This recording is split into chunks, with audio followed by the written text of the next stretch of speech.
మాట్లాడుతున్నా అధ్యక్ష.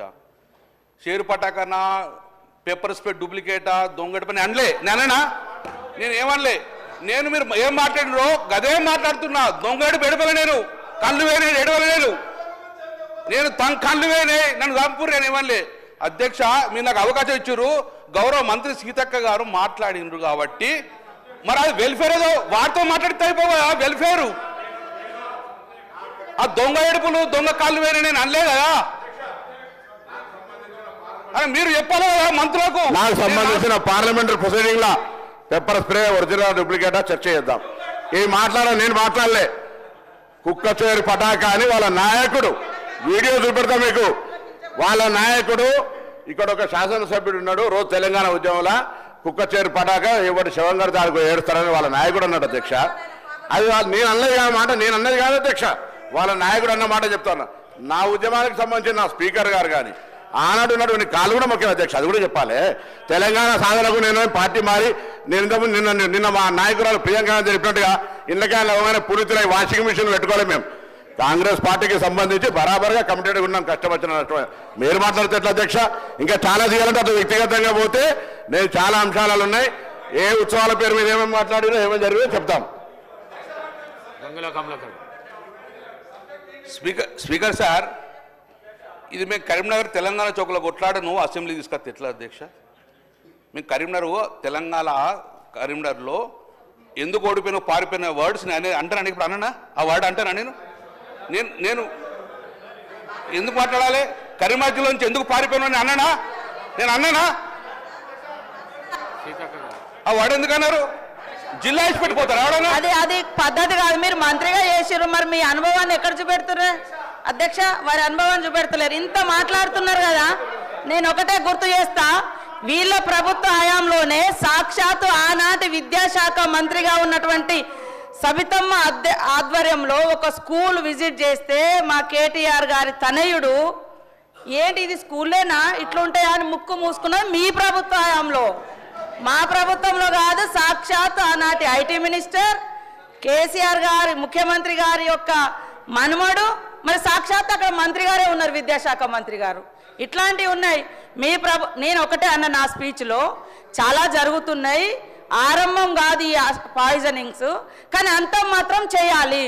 దానికోసమని మనం ఇట్లాంటివన్నీ చేస్తున్నాం, మీరు సహకరించండి అని కూడా నేను అప్పీల్ చేసిన. అయినా కూడా మీరు దాన్ని కాంట్రవర్ట్ చేయడం ఎంతవరకు కరెక్ట్? మళ్ళీ ఆయనను పారిపోయిండు ఇది పోయిండు, ఇది కరెక్ట్ కాదు కదా. పొన్నం గారిని కూడా అట్లా అనడం కరెక్ట్ కాదు కదా. ఎక్కడైనా చేయొచ్చు. అరే అది ఎక్కడ ఎందుకో, మరి మీ కేసీఆర్ గారు ఎక్కడ పోయిండు, మీ కేటీఆర్ గారు ఎక్కడ పోయిండు, హరీష్ రావు గారు ఎక్కడికి పోయారు, ఎడబై పోటీ చేసిర్రు. అది ఫస్ట్ మీరే చేసిర్రు కదా మీ పార్టీ నుంచి. సార్ హైదరాబాద్ ఉన్న కేటీఆర్ వచ్చి సిరిసిల్లలో పోటీ చేస్తే తప్పలేదు, కేసీఆర్ గారు ఇక్కడ పోయి ఎక్కడ పోటీ చేస్తే తప్పలేదు.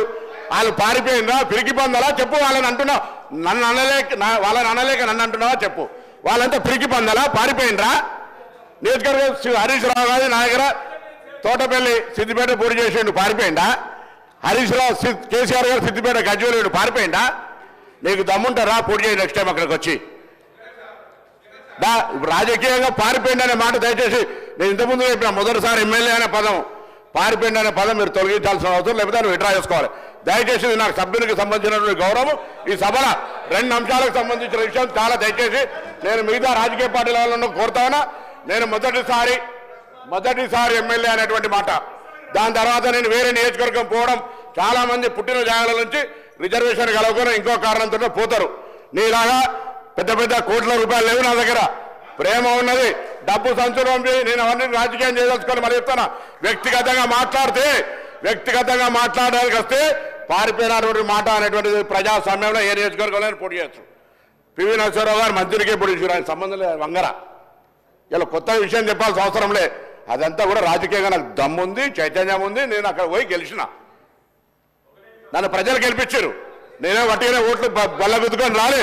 నేను దయచేసి నేను మళ్ళొక్కసారి స్పీకర్ గారు 2 చేతులు జోడించి మొదటిసారి ఎమ్మెల్యేని అవమానపరిచే విధంగా మాట్లాడి పారిపోయిన అంశం మీద విత్డ్రా చేయండి, రికార్డులో తొలగించాడు దయచేసి అధ్యక్షుడు. అప్పటిదాకా వినిపిస్తాడు ప్లీజ్. దయచేసి నా గౌరవాన్ని కాపాడడానికి, ఎందుకంటే మొదటిసారి ఎమ్మెల్యేకి సంబంధించిన విషయం లోపల దయచేసి ఇది అందరూ కూడా దయచేసి అందరూ అర్థం చేసుకోండి. మొదటిసారి ఎమ్మెల్యేకి సంబంధించిన మాట వాపసు తీసుకోవాల్సిన అవసరం. సార్ వ్యక్తిగత దూషణలు కానీ అస్పర్షన్స్ కానీ పొద్దున్న నుంచి కూడా చెప్తా ఉన్నాం అధ్యక్ష, ఓ మంచి వాతావరణంలో చర్చ జరగాలని. సార్, వ్యక్తిగత దూషణలకు సంబంధించిన అంశం విషయంలో నేను గౌరవ శాసనసభ్యులని కమలాకర్ నేను కోరుతా ఉన్నాను, విత్డ్రా చేసుకోండి. You know it is a healthy president. ఎందుకు కాదండి, వ్యక్తిగతంగా ఏది మాట్లాడినా కానీ మరొకసారి ఇంకో సభ్యులు లేచి ఇంకొక విషయంలో వ్యక్తిగతంగా మాట్లాడే అవకాశం ఉంటుంది. ఎందుకు నేను ప్రశాంత్ గారిని నేను ఈరోజు కోరుతా ఉన్నాను, let's restrict to the subject అధ్యక్ష. ఇంత సెన్సిటివ్ సబ్జెక్ట్, సరే కొన్ని ఇబ్బందులు జరిగినాయి, ఆ ఇబ్బందులను ఏ విధంగా అధిగమించాలి, గత ప్రభుత్వానికి సంబంధించి ఆ 10 సంవత్సరాల్లో అక్కడ వారికి ఉన్న అనుభవాలు, అక్కడ ఆ రోజు ఆ స్కూల్ హాస్టల్లో జరిగిన అనుభవాలను కూడా చర్చించుకొని ఏ విధంగా చేద్దామని ముందుకు పోయే దిశలో మా సీతక్క గారు చెప్పడం జరిగింది. దానికి వ్యక్తిగతంగా ఎందుకు తీసుకోవాలి సార్? ఇదేమైనా ఇది మీకు పిల్లలకు మీద ఇంట్రెస్ట్ లేదా? హాస్టల్లో చదువుకున్న పిల్లల మీద ఇంట్రెస్ట్ లేదా? వారి సంక్షేమం గురించి మాట్లాడేది లేదా? మీకు ఆ సబ్జెక్ట్ లేదా? కేవలం రాజకీయం చేయాలని అనుకుంటున్నారా? దయచేసి వ్యక్తిగత పరంగా పోకుండా సబ్జెక్టు రిస్ట్రిక్ట్ చేసుకొని మాట్లాడితే ఇప్పుడు మొత్తం యావత్ రాష్ట్రం అంతా చూస్తూ ఉంది అధ్యక్ష.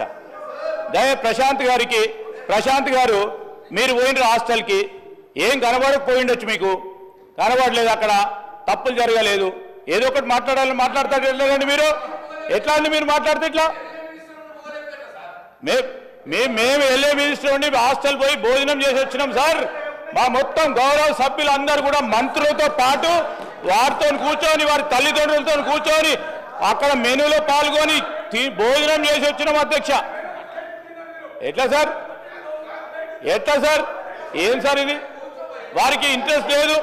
హాస్టల్ విద్యార్థుల పట్ల, వారి సంక్షేమం పట్ల మన రాష్ట్ర ప్రభుత్వం అమలు చేస్తూ ఉన్న పథకాలకు సంబంధించి ఈరోజు డైట్ ఛార్జీలు, కాస్మెటిక్ ఛార్జీలు తెలంగాణ ప్రభుత్వం